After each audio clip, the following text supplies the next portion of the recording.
5월 21일 화요일 기도를 돕는 그 사랑 매일 묵상 시작하겠습니다. 오늘은 시편 41편 세 번째 시간입니다. 9절에 보면 그렇게 얘기하죠. 가까운 친구도 나를 대적하여 그의 발꿈치를 들었나이다 라는 구절이 있습니다.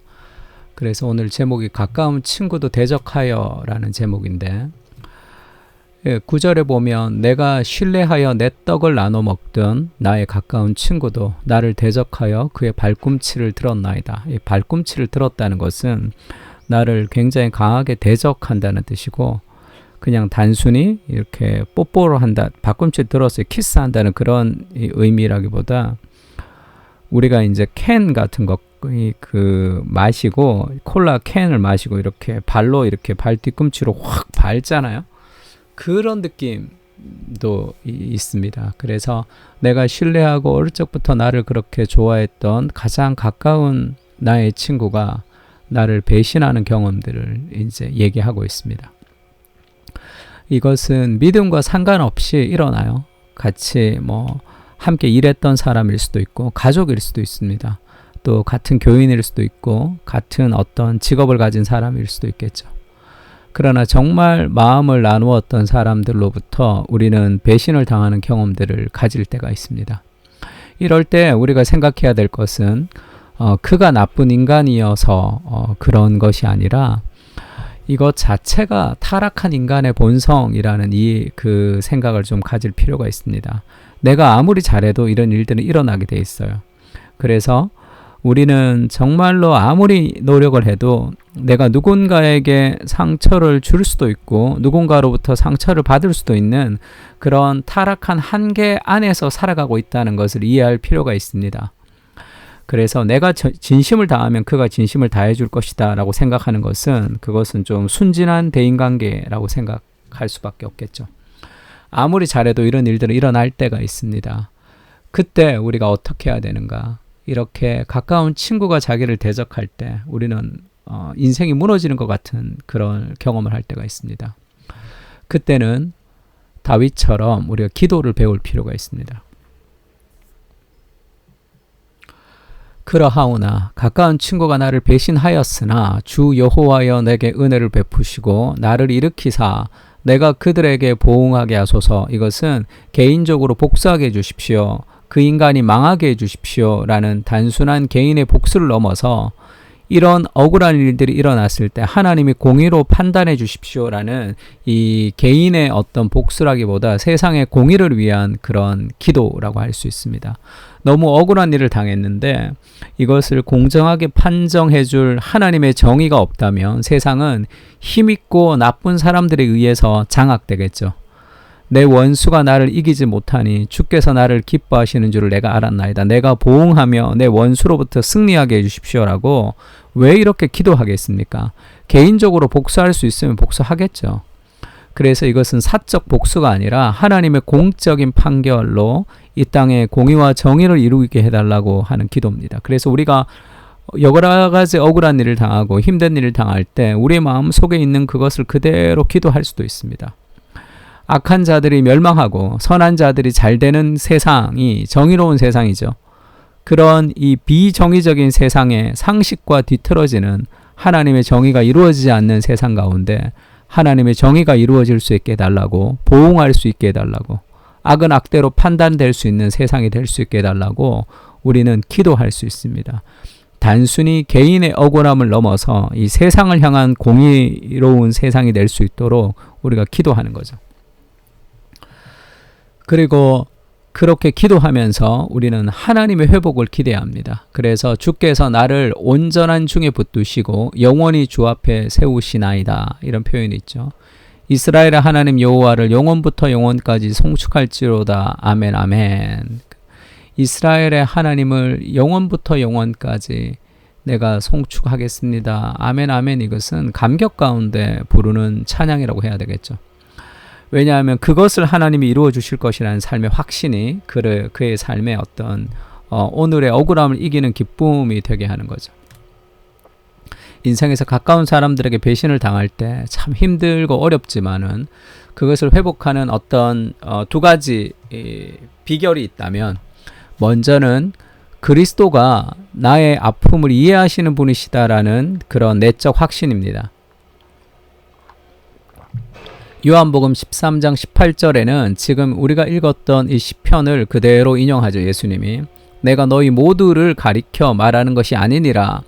나는 내가 택한 자들이 누구인지 알미라. 그러나 내 떡을 먹는 자가 내게 발꿈치를 들었다 한 성경을 응하게 하려는 것이니라. 이것이 가룟 유다에게 배신을 당한 예수님의 삶을 이렇게 표현했습니다. 가장 가까운 사람들에게 배신을 당한 아픔이 얼마나 힘든 것인지, 얼마나 고통스러운 것인지, 이 땅에 인간으로 오셨던 예수님께서 내 마음을 이해해 주시는 분이시다라는 것이 우리 삶의 첫 번째 회복의 시작이죠. 아무도 내 마음 모를 거야. 그리고 그렇게 내가 마음을 나누었던 친구가 나를 배신하는 것이 인생이 무너지는 것 같은 아픔이 있지만, 예수님도 나와 동일한 일을 겪으셨고 그 고통을 아시는 분이시다라는 것을 기억하는 것이 좋습니다. 이것이 얼마나 힘든 일이었냐면, 예수님이 요한복음 13장에서 쭉 어떤 얘기를 하시다가 유다랑 눈이 마주치겠죠. 그리고 유다가 자기를 팔 거라는 것을 예수님이 다 아십니다.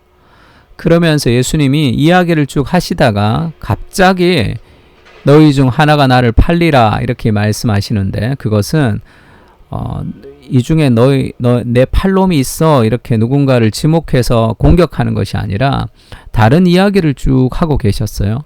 예수께서 이 말씀을 하시고 심령이 괴로워 증언하여 이르시되, 그러니까 지금 그 앞에 다른 이야기를 쭉 하고 있습니다. 그러다가 갑자기 그 이야기를 계속 이어나갈 수 없을 정도로 심령이 너무 고통스러웠어요. 그래서 예수님이 자기 마음에 너무 힘든 이 고통을 함께 사람들과 나눕니다. 너희 중 하나가 나를 팔리라. 이것이 예수님에게 너무 큰 고통이었어요. 그렇게 사랑하는 제자가 그런 선택을 통해서 그리스도를 팔기를 선택했다는 그것이 예수님의 마음의 깊은 아픔이었습니다. 그래서 누군가로부터 우리가 배신당할 때 예수님이 우리 마음속에 깊은 슬픔을 이해하시는 분이시다라는 것을 기억하면 좋고, 두 번째는 그 그리스도의 용서를 기억하는 거죠. 6월절 전에 예수께서 자기가 세상을 떠나 아버지께로 돌아가실 때가 이른 줄을 아시고 세상에 있는 자기 사람들을 사랑하시되 끝까지 사랑하시니라. 예수님의 사랑은 끝까지 사랑하는 사랑입니다. 근데 2절에 보면 마귀가 벌써 시몬의 아들 가롯 유다의 마음에 예수를 팔려는 생각을 넣어버렸죠. 그러면 요한복음 13장에서 사도 요한이 지금 우리에게 전달하고 싶은 메시지는 뭡니까? 자기를 팔려고 하는 그 가룟 유다까지 끝까지 사랑하시는 그리스도의 사랑을 보여주고 있는 거죠. 그 고통스러움에도 불구하고 예수님은 유다에 대한 사랑을 포기하신 적이 없습니다. 자기에게 칼을 겨누는 유다를 향해서도 끝없는 사랑으로 품으시는 그 그리스도의 모습을 볼 수 있습니다. 사랑 가운데 기다리시는.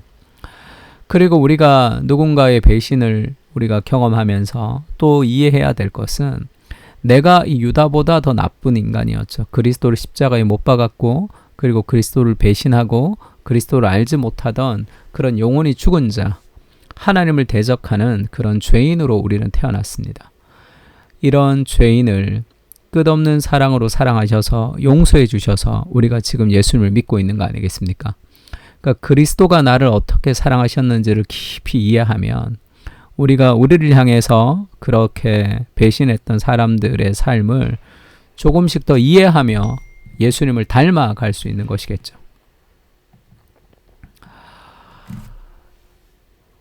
배신의 상처를 받을 때가 있습니다. 그가 악해서도 내가 악해서도 아니라 타락한 인간의 삶은 원하든 원치 않든 누군가에게 상처를 주고 상처를 받을 때가 있습니다. 나의 고통을 이해하시는 배신을 당한 주님이 계심이 위로가 됩니다. 그리고 용서를 통해 참된 본을 보이신 그리스도의 삶을 기억합니다. 또한 죄인된 나를 용서하신 그리스도의 은혜를 기억합니다. 그 사랑으로 배신의 기억들을 이기며 살아가게 하옵소서. 사랑은 죽음보다 강합니다. 아멘. 우리도 살아가면서 여러 가지 삶의 여러 가지 아픈 대인관계의 모습들이 있죠. 그 모든 것들을 이 그리스도께서 나를 용서하셨고, 그리고 그리스도께서 나와 같은 배신의 고통 가운데 고난을 이해하시는 하나님으로 이 땅에 계신 이 두 가지 사실을 가지고 우리가 깊이 기도하면서 이 대인관계의 문제를 복음으로 해결하며 살아가는 우리가 되었으면 좋겠습니다. 다 같이 기도하겠습니다.